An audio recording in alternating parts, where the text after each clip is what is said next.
Ayer dimos el resumen básico de las medidas de seguridad sanitaria que determinó la Secretaría de Salud, que puso a consideración del Consejo de Salubridad General y que el Consejo de Salubridad General en forma unánime sancionó. Estas medidas de seguridad sanitaria, quiero recordarles a ustedes y a la ciudadanía, tienen como propósito lograr la reducción masiva de la movilidad, es decir, millones de personas fuera del espacio público. El espacio público son las calles, los centros de trabajo, las escuelas, las plazas públicas, las playas, los jardines. Todo el espacio público debe estar lo más posible sin personas que estén interactuando. Ese debe quedar muy claro cuál es el sentido de las medidas para que todas y todos podamos seguir muy claramente. Esta frase lo ilustra todo: quédate en casa, quédate en casa. No queremos que haya contagios. Hemos sido también muy claros en señalar que esto no se puede parar completamente.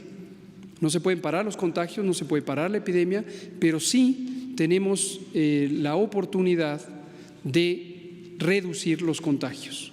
Y al reducir los contagios vamos a tener la posibilidad de que no haya tantos casos y de que la capacidad del Sistema Nacional de Salud, los hospitales en particular, puedan atender a todas las personas que estén enfermas y particularmente quienes necesitarán hospitalización. Ese es el sentido de las medidas, para que todo el mundo lo tenga claro. Y voy a retomar sobre las medidas y hoy voy a dar lo que ayer no pusimos por obvio de tiempo, que son algunos detalles sobre cuáles son las actividades laborales que quedan excluidas de estas medidas. Y estamos conscientes que tanto trabajadoras y trabajadores como las personas empresarias tienen inquietudes de saber con claridad cuáles son las actividades que están excluidas. Ahorita, antes de mencionarlas, quiero enfatizar, en principio son todas las que quedan suspendidas, todas, y es desde el 30 de marzo hasta el 30 de abril. En forma efectiva son 21 días hábiles, 21 días hábiles. Entonces, también que tengan conciencia de que la reducción de movilidad es los 30 días, pero en términos de actividades laborales son 21 días.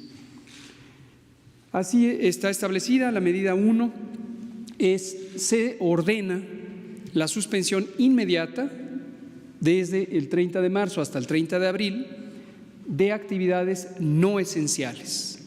Y enseguida vamos a decir cuáles son esenciales y por lo tanto permanecen activas. Las no esenciales en los sectores público, privado y social.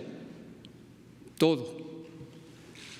Con la finalidad de mitigar la dispersión y transmisión del virus. El virus, como todos sabemos, se llama SARS-CoV-2, en la comunidad para disminuir la carga de enfermedad, sus complicaciones y, además, la muerte por la enfermedad COVID-19 en la población que reside en el territorio nacional. ¿Será posible tener un micrófono para pasarme allá? Porque la lista va a ser larguita, si no, voy a acabar con tortícolis. Gracias.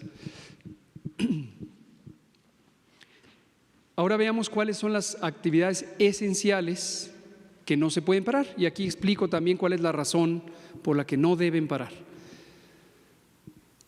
En la vida diaria no somos conscientes de todo lo que necesitamos porque lo damos por hecho. Estamos acostumbrados a que los alimentos están en un punto de venta, pero no nos podemos a pensar cómo llegaron a ese punto de venta, el camión que los transportó, la bodega que los almacenó, el campo donde se cultivaron los productos vegetales, la planta ganadera donde se hicieron los rastros y demás, donde se procesaron los cárnicos, el sitio donde se pescaron los peces, etcétera. Entonces, toda la cadena productiva para tener alimento.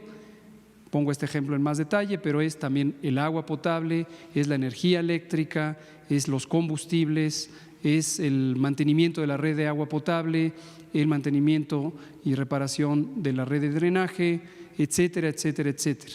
Y aparte estamos tranquilos porque tenemos cuerpos de seguridad pública, aparte estamos protegidos porque se salvaguarda la integridad y soberanía de la patria, etcétera. Entonces, todas esas actividades no pueden parar. Vamos a ver cuáles son.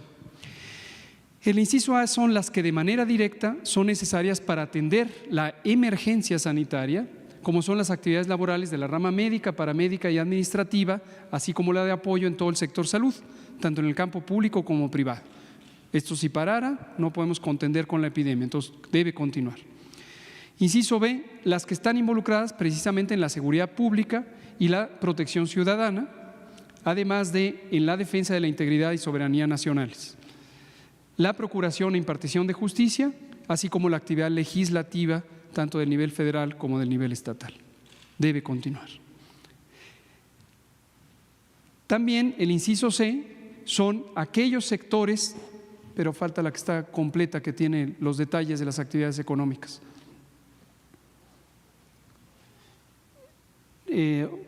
Ahorita la ponen, pero mientras les doy los generales, los sectores considerados esenciales para el funcionamiento fundamental de la economía,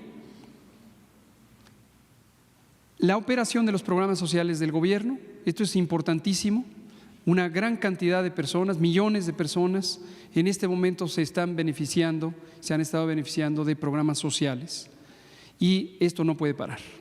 Ahora, dejamos en claro cuando hemos dicho que para todo el gobierno, para todos los elementos accesorios, pero no para la operación de los programas sociales. Regresamos aquí a la lista completa del inciso C, los sectores esenciales para el funcionamiento fundamental de la economía. Vamos a comentarlos. Es una lista larga.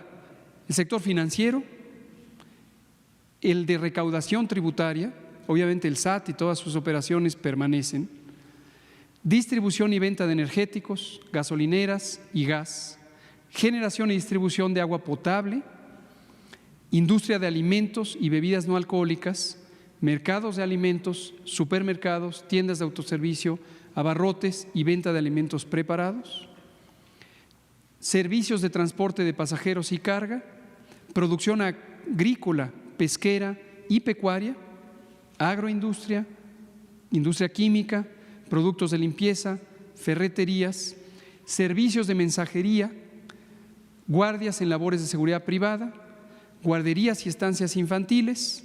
Y aquí hago una pequeña nota, esto algunas personas han pensado que debería parar, pero si tenemos a trabajadoras y trabajadores de las actividades esenciales laborando, necesitamos darles el respaldo para el cuidado de sus hijas e hijos. Asilos y estancias para personas de la tercera edad, misma razón. Refugios y centros de atención para mujeres víctimas de violencia, sus hijos y sus hijas. Telecomunicaciones y medios de información, servicios privados de emergencia y servicios funerarios y de inhumación, de almacenamiento y cadena de frío de insumos esenciales, logística, que son aeropuertos, puertos y ferrocarriles, así como actividades cuya suspensión pueda tener efectos irreversibles para su continuación. Esta es la lista de las actividades económicas esenciales. Sabemos que pueden surgir dudas, el propio acuerdo contemplará, este se va a publicar hoy por la tarde, el acuerdo por el que el secretario de Salud establece estas medidas y cualquier interpretación está sujeta a la Secretaría de Salud, pero en consulta con Secretaría de Economía y Secretaría del Trabajo. Entonces pondremos a disposición un número telefónico en cuanto esto se convierta en un acto de autoridad al ser publicado en el Diario Oficial, para que pueda haber consultas particulares sobre si alguien piensa que es una actividad esencial la suya, se le darán las aclaraciones pertinentes. La siguiente. Me faltó el inciso, bueno, ya dije la operación de los programas sociales, y el inciso E es la conservación y mantenimiento de la infraestructura crítica, que asegura la producción y distribución de los servicios indispensables como agua potable, energía, gas, petróleo, gasolina, turbocina, saneamiento básico, transporte público, infraestructura hospitalaria y médica de primer nivel, entre otros que pudieran ser definidas bajo esta categoría. Es decir, hay actividades en donde de parar se causan afectaciones que repercuten en la sociedad y es importante que se mantengan. Ahora, en la siguiente. En los sectores y actividades definidos como esenciales, dado que van a seguir operando, se deberán aplicar de manera obligatoria las siguientes acciones: no realizar reuniones o congregaciones de más de 50 personas, y el ejemplo está a la vista, aquí en esta misma conferencia matutina; lavado frecuente de manos, estornudar o toser aplicando la etiqueta respiratoria, el saludo a la distancia, no beso, no a mano, por el momento tampoco abrazo, y todas las demás medidas de sana distancia vigentes y emitidas por la Secretaría de Salud. Y aquí, para que toda la ciudadanía lo sepa, les recordamos, existe un sitio de internet específicamente para todos los materiales técnicos que son de aplicación al público, no todos son para el sistema de salud. Por ejemplo, hay una guía de conducta en espacios públicos cerrados. Entonces, consúltenlo, es www.gov.mx/coronavirus. La siguiente, por favor. Medida 3. Se exhorta a la población, a toda la población residente en el territorio mexicano, independientemente de su nacionalidad, incluida la que arriba al mismo, procedente del extranjero y que no participa en actividades laborales esenciales, a cumplir con el resguardo domiciliario corresponsable. Del 30 de marzo al 30 de abril, ahora, ¿qué es el resguardo domiciliario corresponsable? Es la limitación voluntaria de movilidad, de modo que se permanezca en el domicilio particular la mayor parte del tiempo posible. Es quédate en casa. La siguiente. Medida 4. El resguardo domiciliario corresponsable es estricto para toda persona mayor de 60 años con diagnóstico de hipertensión arterial, diabetes, enfermedad cardíaca o pulmonar, inmunosupresión, ya sea adquirida o provocada, que se encuentra en estado de embarazo o puerperio inmediato, independientemente de si su actividad se considera esencial o no. Entonces aquí, ojo, esto es para proteger directamente a las personas en estas condiciones, que, como lo hemos explicado repetidamente, son los elementos que hacen más vulnerable a que la persona se complique en caso de presentar la infección por coronavirus. No lo hace más susceptible a infectarse, pero sí más susceptible a complicarse en caso de ser infectada o infectado. Entonces, deben estar protegidos. Señalamos con claridad: el personal esencial de interés público podrá, de manera voluntaria, presentarse al laboral. Hay personal de interés público esencial, entre otros los funcionarios de gobierno, incluido el señor presidente, y voluntariamente estamos aquí trabajando. ¿Sí? La siguiente. Medida 5. Una vez terminada la suspensión de actividades no esenciales y el resguardo domiciliario corresponsable, la Secretaría de Salud, en acuerdo con las Secretarías de Economía y de Trabajo, emitirá los lineamientos para un regreso escalonado y regionalizado a las actividades laborales, económicas y sociales en toda la población. Aquí también es importante recordar que las medidas de mitigación comunitaria, que son estas medidas masivas de sana distancia, tienen impactos económicos y sociales. Entonces, son dos elementos que están en tensión. Por un lado, quisiéramos cerrarlo todo para disminuir la mayor posibilidad de contagios. Por otro lado, si lo hacemos muy extremo, dañamos a la sociedad. Entonces, hay que estar calculadamente y con mucha racionalidad cuidando un aspecto y el otro. Entonces, todo esto se sigue evaluando diariamente, varias veces al día, para ir monitoreando los impactos benéficos para la salud y, desde luego, los riesgos de daño a, sobre todo, las economías sociales, como hemos dicho, las personas que viven al día. Entonces, es una medida necesaria, pero con consecuencias. Entonces, no queremos prolongarla más allá de lo indispensable. Y por eso, pasados estos 30 días, vamos a tener ya una liberación calculada, razonada de la actividad social y económica. Y lo vamos a hacer en forma escalonada, empezando por aquellas actividades y personas que tienen menores riesgos, pero que además contribuyen a la reactivación de la vida pública. Lo iremos anunciando en su momento. La siguiente. Sexto, se deberán postergar hasta nuevo aviso los censos y encuestas a realizarse en territorio nacional que involucran la movilización, particularmente cuando ésta es en gran número de personas, y la interacción física cara a cara entre las mismas. Y aquí aclaro, existen varias encuestas realizadas por el gobierno o por entes particulares o sociales que se realizan, por ejemplo, por vía telefónica o por vía de internet. Estas no tienen problema.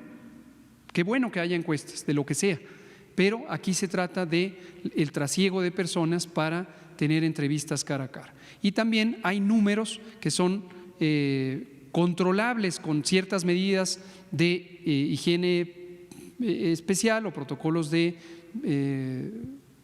control de infecciones que podrían hacer manejable esto. Esto lo hemos platicado, entre otras instituciones, con INEGI, y algunas actividades se van a poder hacer en forma controlada, pero el principio general es que estas se suspendan. Y la última medida, que es muy importante, es todas las medidas anteriores deberán aplicarse con estricto respeto y apego a los derechos humanos. Esto es muy, muy importante. Este tipo de actividades de restricción de la movilidad nunca debe ser pretexto para la discriminación, para la xenofobia, para el rechazo a personas. Nos preocupa muchísimo porque ya ha habido algunas expresiones de fobia irracional, como suelen ser todas las fobias, en donde incluso al personal de salud se les ha atacado simplemente con la sensación de que pueden ser una fuente de infección. Esto es inaceptable. Obviamente es ilegal, pero además es moralmente inaceptable. Entonces, que quede muy claro, ninguna de estas medidas se debe aplicar en ninguna parte del territorio nacional, por nadie y mucho menos por la autoridad, como pretexto para violentar o restringir los derechos humanos de todas las personas. Gobierno de México.